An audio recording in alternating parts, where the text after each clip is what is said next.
Tuhan yang fisik berubah Tuhan yang roh. Bapak Ibu Saudara, saya Pendeta Henry Tandianta, Master of Bibliology Studies, mau menjelaskan tentang Tuhan yang fisik berubah menjadi Tuhan yang roh. Pak, kalau Tuhan itu kan harusnya roh toh Pak? Iya, tetapi ada satu kali Allah berkarya menjadi fisik. Cuman satu kali selama 33 tahun. Cuman itu doang. Selebihnya Tuhan itu adalah Allah yang berkarya tetap sebagai roh. Pertama sebagai firman, kedua sebagai Yahweh, ketiga sebagai anak domba, ya. Lalu keempat sebagai Yesus yang fisik, kelima masih Yesus juga tapi Yesus yang roh, ya. Baik, Bapak Ibu Saudara, Yesus lahir sebagai anak laki-laki, itu Lukas 2 ayat 7 itu. Ya, melahirkan seorang anak laki-laki, ya, dinamai Yesus. Jadi ketika Yesus bayi oek-oek sampai umur 12 tahun, Yesus disebut anak laki-laki. Ya, jangan seperti para mukalaf, ya. Tuhan kok nenen, nah itu, ya. Karena pikirannya memang tidak nyampe. Mukalaf itu IQ-nya memang tumpul, memang tiarap. Ya. Tuhan kok nenen. Lah kan sudah ditulis toh, Lukas 2 ayat 7, Maria melahirkan seorang anak laki-laki. Di Israel itu yang disebut dewasa akil balik itu setelah 12 tahun. Lukas 2 ayat 49, Yesus berkata, ya toh, mengapa engkau mencari aku? Bukankah aku harus berada di dalam rumah Bapakku? Nah, sejak saat itu Yesus 12 tahun sudah mulai debat dengan para doktor, dengan para ahli agama, dengan para ulama. Ya, lalu di umur 12 tahun itulah Yesus dianggap sudah akil balik, bertanggung jawab terhadap dirinya sendiri. Lalu Yesus tumbuh sebagai apa? Tukang kayu. Di dalam Markus 6 ayat 3 sangat jelas ada di mana dia, ada di Nazaret gitu kok. Ya, Lukas 2 ayat 51-52. Oke. Yesus umur 1 sampai 12 tahun disebut anak laki-laki. Lalu 12 sampai 29 tahun disebut setara Allah. Di dalam Filipi 2 ayat 6, kesetaraan dengan Allah. Ya, setara Allah. Belum disebut Tuhan, Pak, belum. Ya, belum, ya. Yesus bayi juga belum disebut Tuhan, ya. Belum ada orang manggil Tuhan Yesus, belum ada, ya. Kalau toh ada kalimat yang mengatakan telah lahir bagimu Kristus Tuhan juru selamat di kota Daud, ya. Ya seperti itu, tapi itu untuk nanti, ya, atau untuk beberapa tahun ke depan, ya. Ya, boleh saja menyebut gitu, ya. Terus umur 12 sampai 29 disebut setara Allah. Karena setara Allah ini juga oleh Allah sendiri dipanggil juga Allah. Tahtamu ya Allah, ya, tidak untuk selama-lamanya, ya, tanahmu tidak berkesudahan untuk selama-lamanya. Di dalam Ibrani 1 ayat 8, setara Allah ini membuat semua malaikat sujud kepada Yesus, ya. Ibrani 1 ayat 6, ya. Itu karena setara Allah, ya. Terus tentu saja nature-nya Yesus itu dari Roh Kudus, ya. Makanya walaupun waktu jadi anak laki-laki dia rohnya dari Roh Kudus, tidak berbuat dosa dan tidak ada dosa padanya, ya. Lalu setara Allah, ya. Setara Allah, semua malaikat sujud kepada Yesus, ya.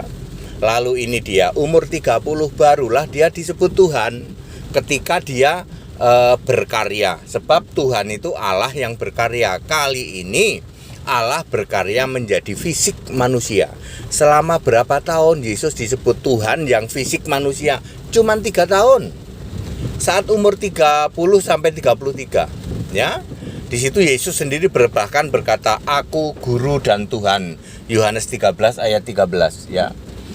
Sekarang tidak lagi disebut setara Allah ya, tidak lagi disebut anak Allah, tetapi sudah berubah menjadi anak manusia. Anak manusia itu to be humble ya, become menjadi setia ya, obedient ya, humble by himself ya, merendahkan diri sendiri, oleh kemauan Yesus sendiri, humble by himself, ya, become to obedient ya, menjadi taat ya, even the death ya, the death on the cross ya, meskipun mati di kayu salib ya. Itulah Yesus anak manusia yang Tuhan, tapi Tuhannya fisik, betul. Supaya kalian semua tahu bahwa Allah itu berkarya ya, pernah 4 kali sebagai roh. Berkarya, kan Allah itu roh, Tuhan itu harus roh. Berkarya Allah, Tuhan itu Allah yang berkarya. Pernah 4 kali sebagai roh, yaitu firman, Yahweh, Yesus, roh, dan anak domba. Tapi 1 kali pernah jadi fisik manusia, namanya Yesus. Cuman 3 tahun doang. 1 sampai 12 tahun disebut anak laki-laki, 12 sampai 29 disebut setara Allah, 30 sampai 33 disebut Tuhan, anak manusia. Ya. Ini Tuhan yang fisik ya. Tuhan yang fisik ciri-cirinya apa? Salah satunya adalah rohnya Roh Kudus, tidak ada dosa waris, tidak berbuat dosa, semua malaikat sujud padanya awalnya ya, setara Allah, lalu malaikat menguatkan dia ya. Awalnya lebih tinggi dari malaikat, sekarang menjadi sedikit lebih rendah dari malaikat, dan seterusnya.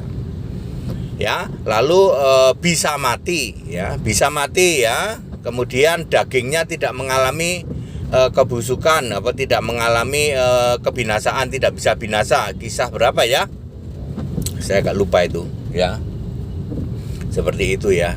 Tidak binasa ya, dagingnya tidak binasa. Ya, jadi daging Yesus tidak binasa. Mestinya dia bisa mati dikubur. Mestinya orang mati dikubur itu dekoying ya toh, membusuk. Tapi ini aneh. Yesus ini mati dikubur malah sembuh. Luka-lukanya jadi sembuh. Ya, karena dia dagingnya tidak bisa binasa. Ada ayatnya itu, kisah sekian, saya agak lupa ayatnya ya. Tetapi ada ayat yang mengatakan dagingnya tidak mengalami kebinasaan. Ya, cari aja ya. Ya, saya lupa juga sih ayatnya, tapi ada ayat itu. Ya, itu Yesus yang Tuhan yang fisik. Nah, sekarang detik-detik berubah dari Yesus Tuhan yang fisik menjadi Tuhan yang roh. Karena Tuhan itu harus roh. Tidak mungkin Tuhan kok manusia. Ya. Nah, waktu jadi manusia disebut Tuhan karena Allah sedang berkarya. 1 kali sebagai fisik manusia. Kapan detik-detiknya Pak? Pada saat bangkit ya, dari kubur bangkit ya. Hari Minggu ada malaikat membuka pintu kubur. Tetapi malaikat itu berkata, "Ia tidak ada di sini, ia telah bangkit." Jadi Yesus bangkit itu bukan saat pintunya dibuka, pintu kubur.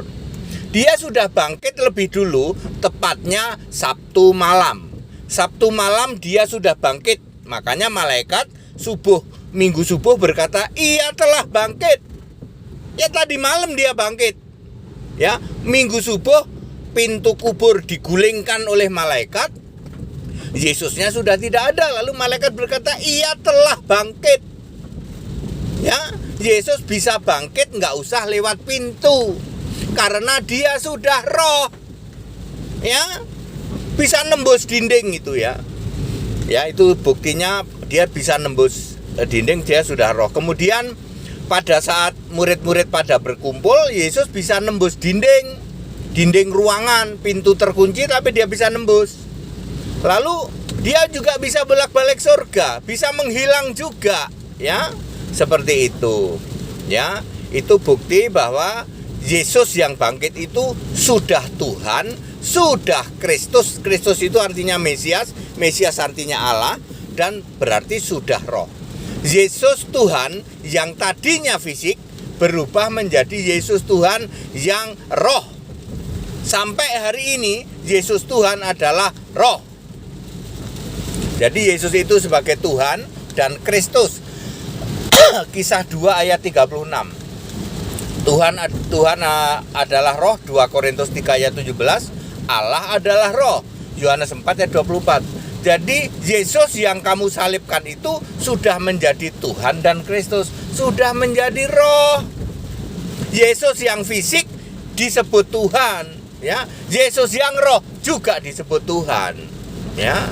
Nah, seperti ini kebanyakan orang tidak paham sehingga mukalaf masih saja menghujat-hujat dengan tidak ada merasa berdosa, ya.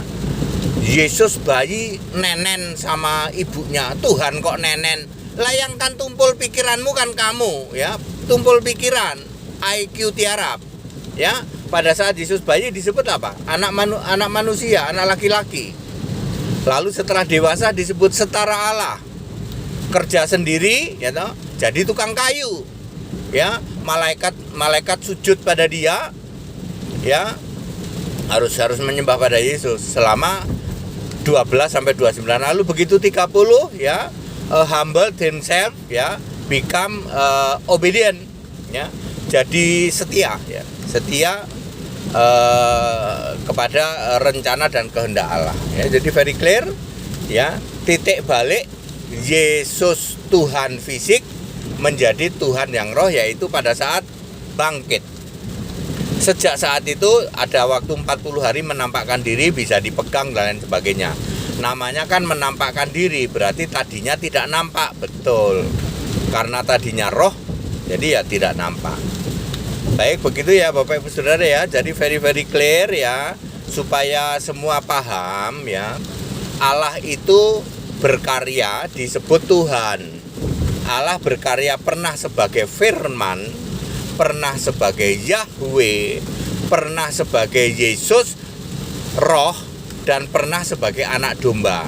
Roh semua itu 4 kali. Tetapi hanya sekali-kalinya Allah berkarya yang disebut Tuhan sebagai fisik manusia, sekali-kalinya, ya. Karena Anda tidak bisa bantah, Yesus saja berkata aku Tuhan kok, padahal manusia. Yesus berkata aku Tuhan, ya. Nanti Thomas juga menjawab setelah bangkit, Thomas berkata ya Tuhanku dan Allahku. Tuh, Thomas tahu. Kalau Anda bingung tanya sama Thomas tuh. Thomas tahu bahwa setelah bangkit Yesus itu ya Tuhanku ya Allahku. Setelah bangkit itu Yohanes 20 ayat 28. Very clear, ya, padat, singkat dan clear. Ayo jadilah orang Kristen, ya. Kembali ke scripture, ya, ke Alkitab, ya, ke kitab suci, ya. Jadilah orang Kristen, sembahlah Yesus Kristus, satu-satunya Tuhan Allah, Alfa Omega, Maha Kuasa gitu. Itu, ya. Hari gini kok nyembah Tritunggal itu sudah memalukan, ya. Hari gini masih nyembah Bapa, ya toh. Pulang ke rumah Bapa, memalukan, ya. Sembah Yesus Kristus sebagai satu-satunya Allah, Alfa Omega. Dari dulu, sekarang sampai selamanya Allah itu punya nama Yesus Kristus. Tidak pernah ada Allah kok Bapa, nggak pernah ada, apalagi Bapa, Anak, Roh Kudus. Ya, Allah mau semua manusia diselamatkan, ya. Diselamatkan mengenal akan kebenaran Yesus Kristus, ya. Segera baptis, ya. Baptislah dengan benar Alkitabiah supaya namamu tertulis dalam kitab kehidupan. Ikut sekolah Alkitab gratis di tempat kami. Segala hormat kemuliaan untuk Yesus Kristus, satu-satunya Allah yang benar, Allah segala masa, sebelum segala abad, sekarang sampai selama-lamanya. Haleluya. Amin.